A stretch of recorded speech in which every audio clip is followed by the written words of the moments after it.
mengaksesnya sulit seperti itu. Jadi ada terobosan pemerintah untuk melakukan program homeschooling lagi. Nah nih Bu, sebelumnya seperti apa sebelum adanya homeschooling ini ya?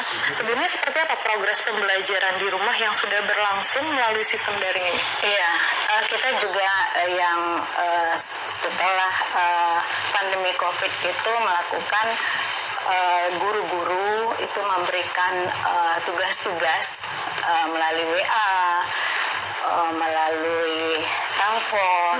Bagi yang tidak punya telepon ini masih ada, ternyata masih ada para orang tua yang tidak memiliki handphone. Itu memang ada, tapi memang presentasinya kecil. Tapi kan ini juga menjadi perhatian kita bersama, bagaimana upaya-upaya sehingga guru-guru ada di antara guru-guru itu yang menserkan ke temannya, tetangga, artinya nanti dia juga akan menyampaikan. Itu yang dilakukan, tapi memang itu tidak banyak, cuman itu kan kita juga menjadi perhatian gitu. Terus akses internet yang sering terganggu gitu kan, ini juga membuat kendala untuk anak-anak kita. Yang kenapa melalui media TV, karena rata-rata ya semua rumah itu yang memiliki TV gitu. Jadi ini salah satu upaya gitu. Jadi biar semuanya rata gitu ya Bu ya. Kalau handphone kan mungkin ada beberapa yang tidak seperti itu. Oke nih, kita ini ke Ibu Yurnaningsih nih Bu. Ini sejauh mana nih Bu kesiapan tim SD untuk berkaitan dengan program homeschooling ini? Kesiapan tim SD dalam melaksanakan kegiatan homeschooling ini, yang pertama kami telah menunjuk guru-guru yang nantinya menjadi pemateri di dalam kegiatan homeschooling ini. Kemudian kami juga membagi tugas dengan mereka materi-materi esensial yang belum tersampaikan pada saat tatap muka. Kami juga menyusun jadwal pelaksanaan yang terjadi pada tanggal 13 sampai 12 Mei. Kemudian juga kami menentukan daripada guru-guru yang nantinya memberikan komitmen seperti itu agar kegiatan ini benar-benar dipertanggungjawabkan. Oke. Nah itu berarti Ibu tadi sebutkan ada beberapa materi yang memang belum tersampaikan. Nah ini bagaimana cara mengkoordinasinya? Pasti kan setiap sekolah memang ada yang sudah disampaikan, ada yang belum. Nah bagaimana cara mengkoordinasikan materi-materi itu Bu? Karena kita kemarin sudah liburnya terhitung tanggal 14 Maret. Sekolah itu kan sudah ada 1 bulan, itu kan 1 tema. Jadi tema berikutnya itu sudah terkaperkan di jadwal oleh guru-guru.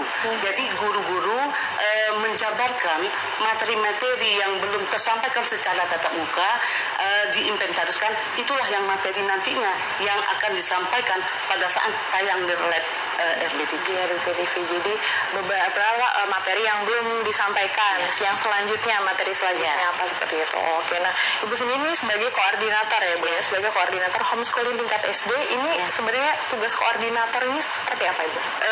Tugas saya ya sebagai koordinator, yang pertama kami mengadakan rapat dengan kepala dinas dan stakeholder yang sudah ditunjuk. Kemudian kami juga mengadakan rapat dengan kepala sekolah untuk menentukan siapa saja guru-guru yang mewakili daripada Kota Bengkulu yang akan tampil di RBTV. Jadi ini sudah dapat guru-gurunya? Guru-gurunya sekarang sudah dapat. Mereka adalah guru-guru yang terbaik yang pernah menjadi pemateri-pemateri baik itu nasional maupun di regional. Kemudian juga ada guru-guru yang berprestasi. Jadi memang sudah disaring diseleksi seperti Ibu ya, seperti itu. Sudah tahu mana ini kompetensinya. Nah ini ke Ibu Resmayet, ini Bu, ini kapan program homeschooling TV ini akan dimulai ini Bu? Kapan? Insya Allah tanggal 13 Mei sampai dengan 13 April sampai dengan 13 Mei. Jadi selama 1 bulan dan kita sudah menyusun jadwal materi-materi tematiknya bersama guru-guru yang akan menyampaikan. Artinya melalui program homeschooling ini, jadi anak-anak tentunya bisa mengikuti acara tersebut ya, agar bagaimana anak-anak bisa memahami ya, baik itu tentang literasinya, numerasinya, peningkatan karakternya yang berbasis religi. Ya, alhamdulillah kita juga sudah memantau sebetulnya sebelum ada homeschooling, tapi itu efektivitasnya yang belum optimal gitu, yang selama ini. Jadi diefektifkan ketika ada homeschooling ini tadi ya, kita sebut homeschooling ini tadi. Nah ini Bu, tadi kan katanya dari 13 April sampai 13 Mei ya. Sedangkan ya 13 April sampai 13 Mei. Sedangkan kita tahu bahwa anak-anak diperpanjang sampai tanggal 29 Mei. Lalu itu gimana Bu? Setelah habis 13 Mei-nya apakah tetap dilanjutkan atau seperti apa? Ya, sebetulnya itu untuk proses belajar anak-anak sampai dengan 13 Mei, dan itu kan kondisinya nanti anak-anak juga libur kenaikan kelas gitu. Setelah itu nanti kita juga akan menunggu informasi berikutnya, apa yang harus kita lakukan gitu untuk proses pembelajaran, yang mudah-mudahan harapan kita suasana ini akan cepat berakhir gitu. Ya, sehingga anak-anak juga bisa belajar sesuai dengan harapan kita, bisa belajar tatap muka di sekolah gitu. Lagi anak-anak SD ini pasti maunya ketemu teman-teman gitu ya. Kan bosan kalau misalnya belajar dari handphone atau kayak gitu. Enaknya mainnya gitu. Jadi mungkin waktu istirahatnya itu yang dia maunya. Nah ini Bu, untuk khusus tingkat SD sendiri ini kan bekerja sama dengan RBTV ya. Ada berapa banyak jumlah sekolah dasar yang ada di Bengkulu? Ya, untuk tingkat SDMI itu banyaknya 123 sekolah dengan jumlah siswa 36.720 siswa yang akan mengikuti program homeschooling nantinya di RBTV, dan kita juga sudah menyampaikan melalui WA grup dari guru, kepala sekolah, wali kelas kepada siswa dan orang tua. Juga mereka juga punya grup para orang tua gitu. Alhamdulillah sebelum ini diluncurkan, semua orang tua sudah tahu dan memang sangat menunggu ya, akhirnya sangat menunggu kehadiran dari pembelajaran live melalui TV. Jadi ini yang sangat diharapkan ditunggu. Akhirnya ada program untuk homeschooling yang tayang di TV sehingga anak-anak ibaratnya bisa semua. Jadi anak-anak ini apakah memang sistemnya wajib ini Bu atau seperti apa? Ya, sebetulnya ini program kebijakan pemerintah kota. Memang satu-satunya yang melaksanakan program homeschooling, artinya belajar di rumah melalui TV gitu. Ya, kita sangat bersyukur gitu. Ya, sehingga orang tua juga, anak-anak juga tidak gelisah karena begitu tugas diberikan tidak tanpa penjelasan gitu kan. Ya, kalau ini kan sudah jelas ya, walaupun memang kalau secara optimalnya memang beda dengan tatap muka langsung gitu. Yang jelas sudah ada upaya-upaya anak-anak juga bisa, oh ini guru kami Akhirnya ketemu lagi sama gurunya. oh iya ini pelajaran ini begini gitu kan, biasanya itu aja. Jadi kita minta para orang tua mendampingi anak-anaknya mengikuti proses pembelajaran live ini nantinya, supaya juga tidak ketinggalan ya Bu materinya. Jadi anak-anak juga tetap belajar sebagaimana materi sesuai pada masanya.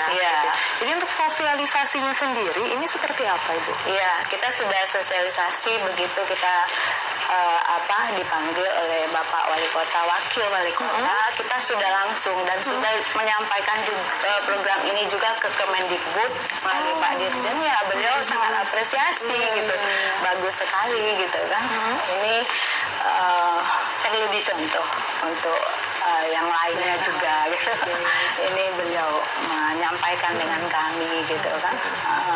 Ya ini upaya-upaya yang inilah yang harus ditingkatkan gitu, dilakukan supaya anak-anak juga tidak resah kan, bosan juga merasa tugas terus ya. Kalau mendengar melihat kan ini kan beda suasananya gitu. Mungkin nanti ada praktiknya atau seperti Ya, bisa ada prakteknya juga bagaimana mungkin anak-anak diberikan tugas-tugas kan untuk untuk aksi ya mereka melakukan aksi, misalnya bisa melakukan penanaman kan.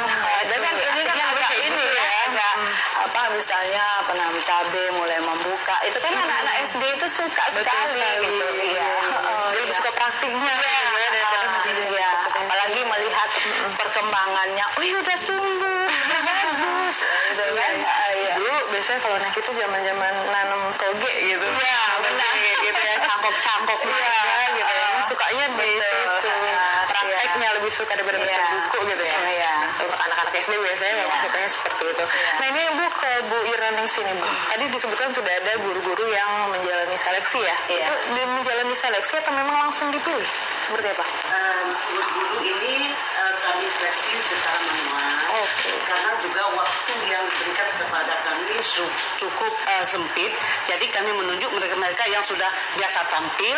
Jadi dengan ini kami tidak repot lagi untuk mencari orang-orang yang berkompeten untuk bisa tayang secara live. Terus tayang secara live itu bukan tidak mudah. Ya kalau ngajar ya mungkin mereka selama ini berinteraksi dengan murid-murid. Nah sekarang mereka berhadapan dengan media. Jadi mereka butuh seperti penyesuaian, mungkin latihan. Nah bagi mereka yang sudah terbiasa sebagai narasumber itu bukan hal yang sulit bagi mereka, lebih mudah untuk mereka nantinya beradaptasi dan menyesuaikan materi-materi ajar. Jadi mungkin nanti menjelaskannya udah nggak kagok gitu ya, sama anak-anak ya, udah lancar seperti itu. Nah untuk gurunya sendiri ini ada berapa Bu jumlah guru? Jumlah guru yang akan tampil ini adalah 11 orang, yang mana dari 11 ini terdiri dari 8 guru yang akan menyampaikan materi tematik. 2 orang akan menyampaikan materi matematika dan 1 orang akan menyampaikan materi agama. Yang mana materi ini nanti kita lebih berfokus kepada literasi, numerasi dan penguatan karakter. Literasi, numerasi dan penguatan karakter itu sendiri dari 3 materi ya? Dari 3 materi. Jadi 11 guru itu memang sudah ditentukan untuk yang 8 orang mengajar tematik, 2 orang mengajar matematika dan 1 orang mengajar agama. Jadi ini apa seluruh SD Bu yang karena SD itu tidak ada mata pelajaran. Mereka adalah belajarnya itu berdasarkan tema atau tematik seperti itu. Yang cuma terpisah untuk kelas 4, 5 dan 6 itu ada matematika yang berdiri sendiri sebagai mata pelajaran dan agama. Semuanya sudah tematik seperti itu.